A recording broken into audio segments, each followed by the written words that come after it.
Hello guys! Hello Virgo! Welcome dito sa aking channel Virgo. Alamin natin kung anong messages, vibration, gabay, energy para sa inyong lahat. Ito ay general reading, so pwede kang makaresonate para to sa Virgo. Timeless angel messages para sa inyong lahat. I hope na makuha nyo ang energy ngayon. Virgo.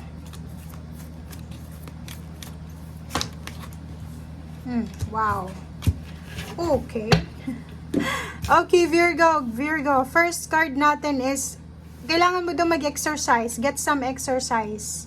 Masyado ka na bang tawag dito, nakakulong sa iyong comfort zone, ayaw mo na mag-exercise. So, dito sinasabi na, kailangan mo daw maging strong. So, to make your body strong, kailangan mo daw na gawin yung mga healthy regimen or healthy habits para sa katawan mo. Pregnancy, wow! So Virgo, nakikita natin dito na posibleng nag-expect ka ng baby or pwedeng unexpected ito.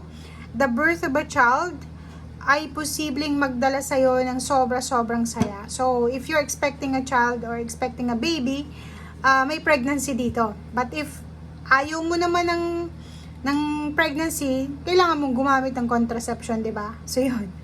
And next is, posibleng ikaw ay mag-move in sa ibang direction, sa tamang direction. So, pwedeng new house, new home, new place, new work, new career, or kung ano pa man to. So, comment down below if resonated to sa'yo. Virgo.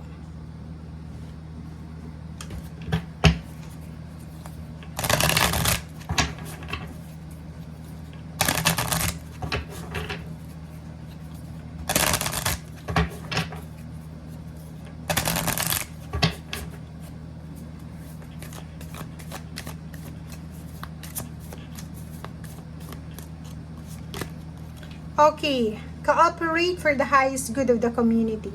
So, nakikita natin dito yung cooperation. Kinakailangan mo daw, Virgo, ng cooperation. Ikaw ba ay nasa team or kasali ka sa isang team or sa isang komunidad? Kailangan ng kooperasyon mo dito sa kung ano man tong ginagawa mo or gusto mong gawin sa buhay mo. Okay, so cooperation.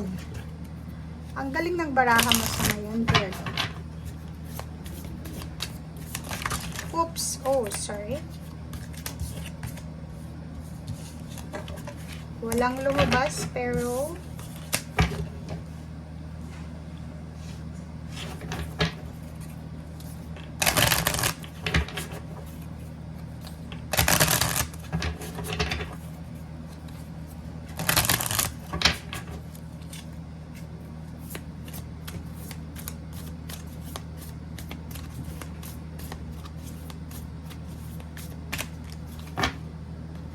okay. Archangel Aurora, Virgo, welcome new beginnings. Let sunshine in your life. So, yun, i-welcome mo kung ano mang magsisimula sa buhay mo, Virgo. It's either bagong baby yan, bagong tirahan, bagong healthy lifestyle, or kung ano pa man. I-welcome mo kung ano man na itong magsisimula sa buhay mo. And hayaan mong magkaroon ng liwanag ang iyong buhay. 'Di ba? Minsan kasi maraming pagbabago sa buhay natin ang ayaw nating mangyari, 'di ba? Like may maraming unexpected happenings or events na nangyayari na minsan na nagbibigay sa atin ng confusion or disappointments. And dito sa barahang to, sinasabi na, yun, be happy, welcome the new beginnings, and hanapin natin yung sunshine sa kung ano man itong nangyayari sa atin.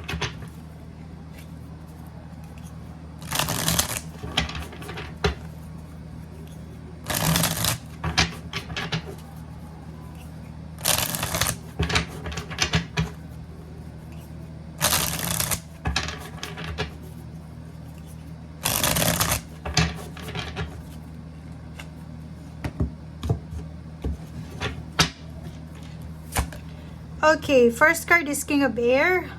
Kailangan mo daw ng focus. Kailangan mo ng focus, kailangan mo ng katotohanan, kailangan mong maging objective, and kailangan mo ng respeto. Hermit. Ito guys is parang sinasabi ng baraha Virgo na Kailangan mong pag-isipan ang bawat hakbang. Yun yung kailangan mong bigyan ng focus sa ngayon Bigyan mo yung focus, Virgo, yung mga steps needed na sa buhay mo. Decision making Ang dami-dami mong gustong gawin sa buhay mo, pero minsan hindi mo magawa kasi confused ka. Itong Hermit card na to, sinasabi na bago tayo gumawa, kasi number 9 siya bago ka gumawa ng decision making, bago ka tumalon sa isang bagay or sa isang conclusion, make sure na pag-isipan muna natin. Okay, 3 of Air. Sinasabi ng Barasyo dito na siguro kung may mga naramdaman kang pain, heartaches, kalungkutan, siguro it's time na para sa healing. Okay? Forgiveness. Pero kung ayaw mo, hindi mo naman dapat pilitin yung sarili mo mag-forgive dyan. Pero much better if I were you, sinasabi ng Barasyo na kailangan mong magpatawad, kailangan mong hanapin yung healing sa buhay mo. Or i-welcome yung healing sa buhay mo. Makinig ka din sa sinasabi ng iyong intuition, be patient, wisdom, and King of Air, sinasabi na yun, be true to yourself. Tanggapin natin kung ano yung katotohanan, gawin natin kung ano lang yung totoo, be courageous, be healthy, and ipaglaban mo kung ano yung dapat ipaglaban mo sa sarili mo, okay? So, King of Earth, be patient kasi may iba sa'yo dito pwedeng malapit na yung anak na graduate or ikaw mismo gagraduate ka.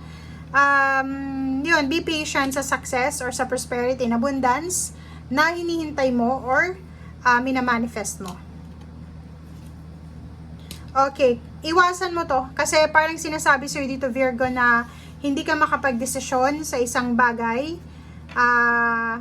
and parang gusto mong talikuran, 'di ba? Parang sinasabi, harapin mo kung ano ang katotohanan, harapin mo itong confusion man na to, harapin mo yung takot mo na to. And yun, welcome the new beginnings. For example, bago ka sa trabaho or bago ka sa field na pinagtatrabahuan mo or bago ka sa lugar na yan or bago ka diyan sa bago mong tirahan. Yun, huwag kang matakot and harapin mo ang lahat ng challenges. Open yourself sa kung ano man tong abundance na parating sa'yo. Kasi, etong mangyayari sa'yo is parang, eto yung, test of result ba ang tawag doon? Test of result ba yun? Test of outcome? Di ba? Yung parang, tinetest ka? Tama ba yun?